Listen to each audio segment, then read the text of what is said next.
Hello, everyone. Following up from last week's in-person update for the InvArch Weekly Wednesday, we're coming back to you again here in VR in the InvArch VR office. After an amazing week at both Decentral and Consensus, the team is back busier than ever, building and working on a lot of amazing plans that we have in store. Before we recap on the past week and all the amazing news that we have to share, first let's look at what we have immediately coming up, and that is, first and foremost, this Sunday, June 19th at 2 p.m. Eastern Time in the U.S., we're going to be hosting the second community workshop brainstorm session for the InvArch Brainstorm Testnet. If you had the chance to participate in the last one, then of course you'll be getting the commemorative NFT, signaling such. But we also invite you, along with all the others who have signed up to participate in this upcoming workshop, to participate again. We're really excited for the collaboration projects that we have planned. Just small examples, but allow individuals to kind of dip their toes in, get a little familiar with the technology, especially as we gear up towards the road ahead, looking at Kusama. So we're very excited for that. Again, if you haven't yet registered, now's the time. We'll be hosting it this Sunday. Gabe will be there with everybody going through the tech. And as usual, really excited just to connect with everyone because that's always a good time. Apart from that, and as we mentioned last week, we followed up by releasing the full article on the Tinkernet crowd loan, full on the plan that we have. Previously released the structure of the rewards and the game plan for the tokenomics, structured through the community, so community-driven Tinkernomics, as we call them. Release those details. However, now releasing the actual roadmap timeline, we're going to be shooting for the 42nd Kusama slot. Really excited for this 42nd auction. We're going to be shooting for. Excited for this. That is on June, I believe, 29th up until July, I believe, 6th. Really excited for this. Really pumped. Reason for not just why not hop on right away immediately? Because we have a lot going on. We don't want to rush things, so best to give ourselves a couple more weeks as we were coming back from Consensus, especially with all the networking that we've done and a lot of the stuff that you have planned. Allow us to settle in, make sure that we get everything up to speed, everything integrated. We have a lot of other projects in the ecosystem that we're working with for crowd loan support, so we're going to be releasing news on that soon. But yep, I'm just saying the market might be down, but I own utility, not investments. But for those of you out there who are looking for quote, this is not financial advice, but who are looking for something to put their worth into, Kusama, KSM, very affordable. Tinkernet crowd loan coming up. Fantastic time to contribute it, lock it up for little bits while the market does its thing, and then hopefully eventually goes up towards the uptrend, but nonetheless contribute towards the future of IP development, kickstarting, and innovation on the Kusama network, and really for all of Web3. So it's an amazing project. We're really excited about it, and we hope that our community and everyone who follows along is just as excited about it as we are. And we will have, again, more information, more announcements regarding supports and stuff like that coming up here shortly. So yeah, stay tuned for all of that. Want to go ahead and move over here. Jumping ahead this morning, we recently excited to share that Cointelegraph has recently published an article covering InvArch, citing InvArch as the first IP blockchain, providing a true new framework for IP that is truly fit for Web3. So really excited for that. It's a wonderful article. If you have not yet had the opportunity to read the article, you can go ahead, check out the InvArch Network Twitter profile. We have it posted there. You can head to Cointelegraph as well. Good. Should be able to scroll down a little bit. It was posted just this morning. But prior to that, again, go ahead, go to our Twitter profile. You should be able to find it there. Really excited, really glad to be able to get this exposure to more individuals. And just, again, as for the recognition of what we are building, the low-level framework that allows individuals to truly restructure a fairer future for IP and collaboration, and having that recognition in this way really means a lot to all of us. Moving back from that announcement, coming back to Tinkernet, want to go ahead and also announce the community decided results for the KSM hard cap that we'll be shooting for when it comes to our crowd loan. So with this, we went ahead and we suggested the four options. So 15,000 KSM, 20,000, 25,000, 50,000 KSM. And with 45.8% of the vote in favor of 15,000 KSM, that is the hard cap that we'll be going for. With this, that means there's going to be a slight adjustment to the inducement bonus that we have. If you look on the InvArch, you go to invarch.network and then go to Tinkernet up at the top or /Tinkernet and go ahead and check out the Tinkernet Parachain webpage. Check that out. At the bottom, you should see the information's updated. So it has the 11.7 million total Tinker supply, has that on the website, as well as has the updated 15,000 KSM hard cap and those thresholds for the inducement bonus. Again, it's with all of that, it's an extremely exciting, incentivizing, and elaborate, really empowering, socially driven crowd loan structure. With it, we're really excited. We've got a lot of great feedback, and we're just happy to be providing something that encourages participation in the space during this process. But again, if there's any questions or still if anyone has any uncertainties, feel free to reach out to the team directly. Go to discord.gg/InvArch, hop in, ask questions in the questions channel. Be happy to go ahead and alleviate those for anybody. Gonna go ahead, back over here.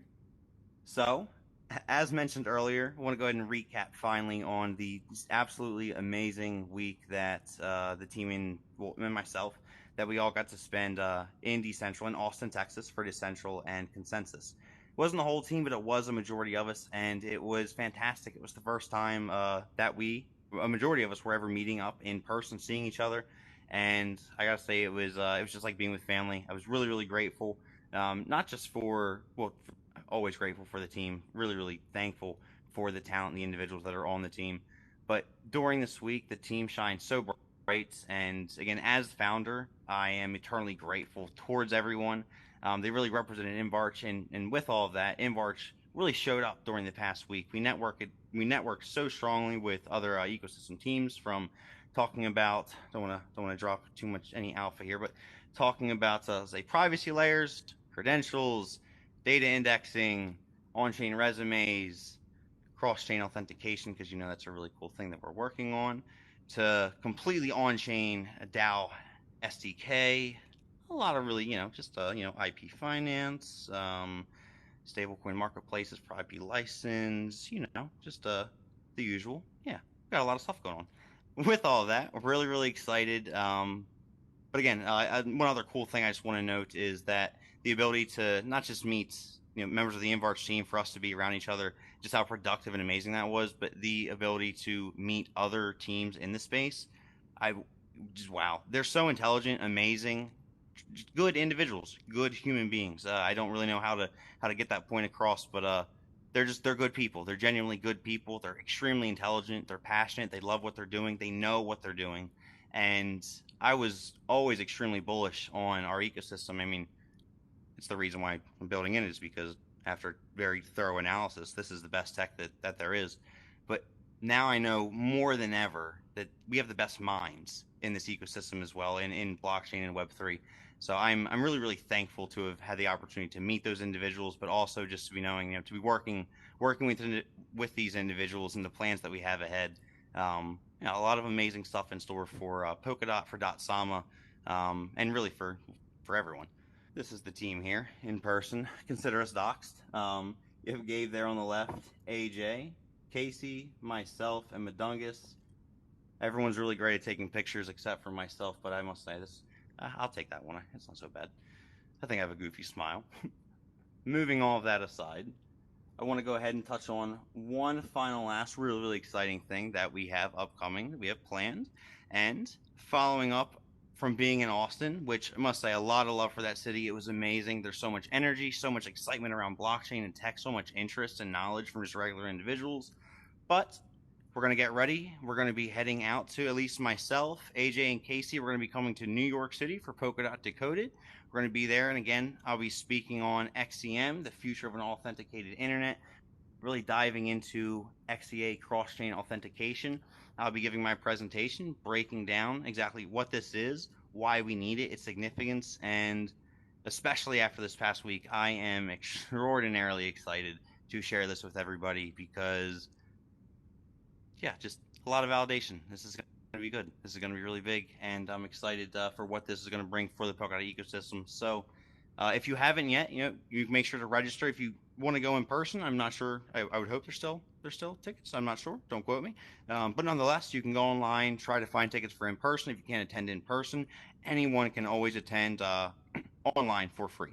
So everything will be broadcasted, live casted to the community. So go ahead and follow along. I'd be really, again, as always, eternally grateful to all of those who listen. Really excited, big stuff that we got planned.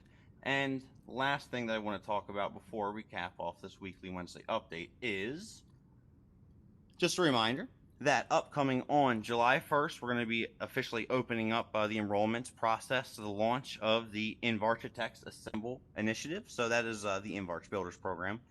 We're fans of Marvel over here. With that, this is just a kind of a rough framework. Obviously, this is a kind of a doodle more so. But with that, we want to give the community a little bit of a heads up, some kind of ideas, suggestions for things that we are interested in. Of course, we welcome anyone, whatever ideas they have outside of the box on this list, not to go ahead if they're interested on building on InvArch, on Tinkernet, to go ahead and, when the time comes, apply for the InvArch Assemble program.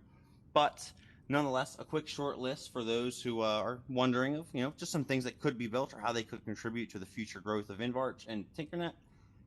Well, we have on the infrastructure side, so ZK, or Zero Knowledge Proof IP tooling, SEPA tooling, so scalable, incentivized proof of attendance tooling, so tooling for dApps, for economic models, for those types of agreements, IP indexing solutions. Again, we'll be also working with other ecosystem partners for this, so allowing developers to tap into those tools as well. Zero Knowledge Oracle solutions for the transfer of IP or NFT metadata, specifically. Framework libraries for individuals building on the network, where this is specifically thinking on the UI. Our ecosystem is really lacking that. So front-end libraries, or any libraries really assisting towards the contribution of this open source project. Greatly appreciated and looking forward to funding teams with that interest. And Zero Knowledge IP block explorers as well. Really interested in those.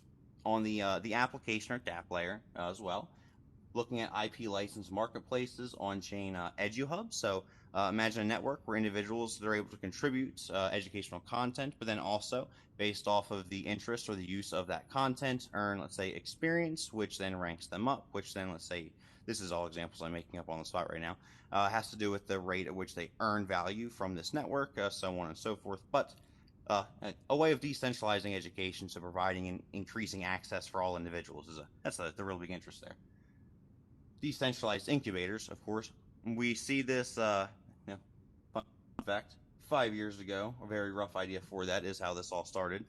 But the problem with that, and we love decentralized incubators. We love the intent and the heart behind a lot of crowdfunding projects that are out there. However, the reason why we diverted from that several months back and have made the great adaptations, evolutions that we've made is because there are inevitable risks and problems with this, such as exposure. And even when you do, let's say, you do, using ZK technology, choose, which accounts you control that you expose your information to, nothing stopping the fact that someone, a real person, second person, could be standing behind that individual, looking at that screen, seeing it as well, and then going to duplicate your IP, going to duplicate your metadata, your property, your intellectual property.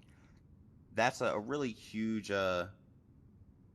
barrier for the success of something like this, especially where there is something like Web3, where it is supposed to be this open, inclusive environment, so that communities can contribute, can decide on the success, the support, the funding, the skills provided towards intellectual property. So along that process, there is an inevitable risk that we just put out there. If someone has a great idea and they bring it to a platform and there is no protection, but they're saying, hey, we need skills and or resources, but we have this great idea.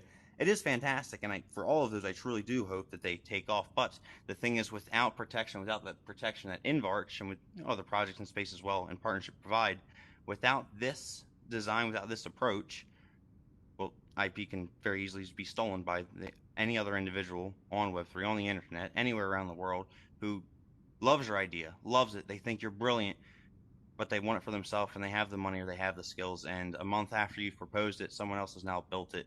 And that's a big thing that we just want to prevent. So we'd love to see those built on top of InvArch using this technology so that these decentralized incubation hubs can be provided soundly, ethically, in a safe environment, in a way that individuals can actually have a sense of security when sharing and collaborating over IP. with that, IP bounty boards as well. So just the ability for individuals to propose if there are certain problems or issues over a project or IP that they're developing, being able to have very similar to so like Gitcoin, individuals are able to propose bounties and things like that. Individuals can contribute. Very, very similar idea to that. So, but an IP bounty board decentralized for all individuals, all users of the network. A music collaboration dApp. So think like a decentralized garage band, something cool. Imagine multiple individuals working on an application, or not on an application, my apologies, working on a song on a track, contributing different .wav files. Someone has the vocals, someone has the beat, someone has they have bass, someone has, I'm not a musician, someone has a really nice saxophone sound. They all contribute this to a single song, and in that, in the background, they have different weights for their contributions, for royalty claims, for deciding the total ownership over this, and it can all be streamlined, all transparent, and most importantly, all of it happens on chain. Web3, not 2.5, not 2. Who cares? This is just decentralized the way that things ought to be. And it's possible with InvArch. So again, love to see that built. And I've been saying, I said it a while ago, I'll say it again. The most composable assets that exist, I'm very confident on this. There is nothing more composable, more flexible, more powerful than the InvArch protocol mixed with Remark Core. This technology is groundbreaking. You can completely, in every single aspect, emulate down to the finest detail, to the hidden details of stats. Something as intricate, as complex as a Pokemon. You can have an NFT, so to speak, so an NFT with moves, with typings, with stats, with its own individual stats, with its experience points, with evolutions, with hidden stats that depend on what they battle, that has the possibility for different rarities, this whole system, all very, very easily. So yeah, go nuts. Obviously, that right there does already exist, so don't rip that. But if someone does want to test these waters and go ahead and try and make something truly exciting, truly intricate on chain, something of entertainment, something of real value, then again, interested in that as well. Want people to have fun, and if you can do that on Web3, you can be transparent. If you can allow people to own something like a Charizard or a Pikachu, that'd be pretty cool. But with all of that, a lot of updates, and after all of this, busier than ever. Got to follow up on a lot of stuff. We got a lot of wheels moving to grow this team, and I got a feeling that's about to happen really soon. More information coming. But with that, thank you, everyone. Make sure you go ahead and check out the articles, the updates, and I will see you next week. Bye-bye.